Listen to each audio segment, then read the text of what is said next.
अखिल भारतीय मनरेगा कर्मचारी महासंघ के राष्ट्रीय अध्यक्ष एवं महासचिव ने प्रधानमंत्री एवं कृषि मंत्रालय में अपना ज्ञापन सौंपा और उसके बाद मीडिया से बात की। आइए हम सुनाते हैं क्या कुछ कहना इनका। मनरेगा कर्मचारियों की मांगे बार बार उठाई जाती है और दिल्ली के जंतर मंतर पर कई बार विराट प्रदर्शन भी हो चुके हैं, मगर अखिल भारतीय मनरेगा कर्मचारी महासंघ एक बार फिर दिल्ली के जंतर मंतर पे पहुंचे हैं।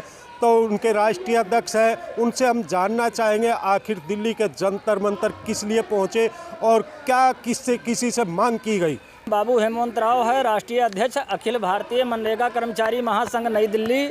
आज हम दिल्ली में हैं, माननीय प्रधानमंत्री जी के कार्यालय, माननीय ग्रामीण विकास मंत्री जी के कार्यालय गए और हम उन्हें अपना एक ज्ञापन सौंपे हैं कि अगर हमारा मांग 15 दिनों के अंदर नहीं पूरा कर लिया जाता है, हमको लिखित सूचना नहीं मिल जाता है, तो हम 2 फरवरी को इसी दिल्ली में जंतर मंतर पर पूरे देश के मनरेगा कर्मचारियों का एक बहुत बड़ा सम्मेलन करेंगे, जिसमें 1 लाख से ऊपर भीड़ इकट्ठा होगा। और हमारी मांग है कि हम कम मानदेय पर जो है सर्विस कर रहे हैं, हमको ग्राम रोजगार सेवकों को 40,000 रुपया प्रतिमाह वेतन दिया जाए और पदों पर कार्य रहे कर्मचारियों को सरकारी पद के समकक्ष जो है उनको मानदेय दिया जाए। और अभी तक हमको मानदेय कंटीजेंसी से मिलता है, कंटीजेंसी का धनराशि 6% है, 6% है, उसको बढ़ा करके जो है कंटीजेंसी का परसेंटेज 20% किया जाए कि जिससे हम कर्मचारियों को जो है मानदेय मिलता रहे। हमारी मांग यह भी है कि हम 17 वर्षों तक सरकार की सेवा किए हैं, तो अब हम लोगों को परमानेंट कर दिया जाए। हम सरकार को ये बताने का प्रयास किए हैं अपने ज्ञापन में कि चाहे सरकार, भारत सरकार हमको परमानेंट कर दे या देश के सभी राज्यों को परमानेंट करने के लिए निर्देश दे दे कि इनको परमानेंट करने की कार्रवाई करो। जी, इस तो क्या कहेंगे, दिल्ली पहुंचे? हाँ, नए साल में अभी हम लोग दिल्ली आए हैं और दिल्ली आकर हम लोग अपने वही मांगे लेकर आए हैं जिन मांगों को लेकर विगत 17 वर्षों से हम लोग संघर्षरत हैं। दुनिया की सबसे पारदर्शी योजना मनरेगा, सबसे जवाबदेही वाला योजना मनरेगा, जिसका कार्यान्वयन पूरा मनरेगा कर्मचारी करते हैं, जिसमें सारे पद के कर्मी सम्मिलित हैं, सारे संवर्ग हैं, मिलकर कर रहे हैं। और 17 वर्षों में गांव के कल्याण के लिए कोरोना जैसे त्रासदी में भी डटकर देश को बचाने का काम किए, देशवासियों को चूल्हा बुझने नहीं दिए हम लोग। और फिर भी आज जिस तरह की मनरेगा के कर्मचारियों की बात करें, वो दर की ठोकरें आज भी खा रहे, सैलरी की बात हो या अन्य सुविधा की बात हो, और आप काफ़ी सालों से दिल्ली के जंतर मंतर पर विराट, यही अभी लोकसभा चुनाव आने वाले हैं।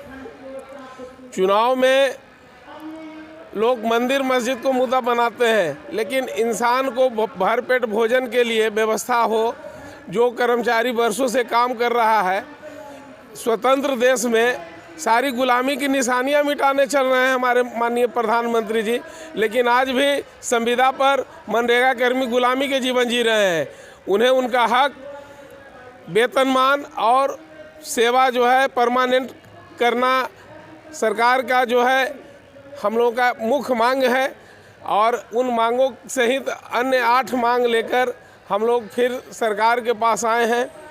प्रधानमंत्री जी को, माननीय केंद्रीय ग्रामीण विकास मंत्री जी को, सचिव महोदय को, इन सभी लोगों को जो जवाबदेह हैं मनरेगा के कार्यान्वयन में, इन सभी लोगों को हमने सूचना दिया है कि हमारी मांगों को कई वर्षों से टरकाया जा रहा है, उस पर कोई विचार नहीं की जा रही है। मनरेगा में कोई भी सुविधा आप नहीं दे रहे हैं, ना कोई तरह के उसमें कर्मियों के लिए कोई व्यवस्था दे रहे हैं। अभी आप एक ज्ञापन दे पाए प्रधानमंत्री कृषि भवन में, क्या लग रहा है सरकार सुनेगी या फिर इसके बाद फिर कोई ऐसा मैसेज मनरेगा कर्मचारियों के लिए जो एकजुट हो अपनी मांगों को लेकर? हाँ, हम लोगों ने ज्ञापन दिया है और अपनी मांगों को बहुत ही शालीनता और विनम्रता से रखा है। यदि फिर भी सरकार 15 दिनों में हमारी मांगें नहीं सुनती है, पूरा करती है, तो पूरे देश के तमाम मनरेगा कर्मी दिल्ली जंतर मंतर पर मनरेगा दिवस 2 फरवरी 2024 को दल बल के साथ अपनी मजबूत चट्टानी एकता का प्रदर्शन करते हुए अपनी मांगों के समर्थन में दिल्ली जंतर मंतर को भरने का काम करेंगे। 2024 में चुनाव है जी, 2024 में चुनाव है। ऐसे तो हम लोग कर्मचारी चुनाव रहने पर ही नहीं, लगातार हर वर्ष प्रयास कर रहे हैं और लगातार हर महीना प्रयास करते हैं, लेकिन सरकार के जो रवैया है वो खेदपूर्ण है, वो संवेदनहीनता के प्रकाष्ठा है। केवल कार्रवाई किया जाता है मनरेगा कर्मियों पर, लेकिन उनके लिए कोई सुविधा नहीं दी जा रही है, न वेतनमान न परमानेंट कर रही है। इसी के लिए हम लोग यहाँ आए हैं। जी, पे जो मैं आपको बता दूं, अखिल भारतीय मनरेगा महासंघ के जो राष्ट्रीय अध्यक्ष और महासचिव आज दिल्ली के जंतर मंतर है, उन्होंने प्रधानमंत्री कृषि भवन में एक ज्ञापन सौंपा और उसमें 15 दिन का टाइम दिया। अगर इनकी मांगें पूरी नहीं होती, अगर मांग पूरी नहीं होती तो 2 फरवरी को दिल्ली के जंतर मंतर पर एक विराट प्रदर्शन होगा, जिसमें लाखों की संख्या में मनरेगा कर्मचारी पहुंचेंगे अपनी मांगों को लेकर। अब देखना होगा कि सरकार इनकी मांगों पे ध्यान देगी या नहीं। हर खबर से आजाद।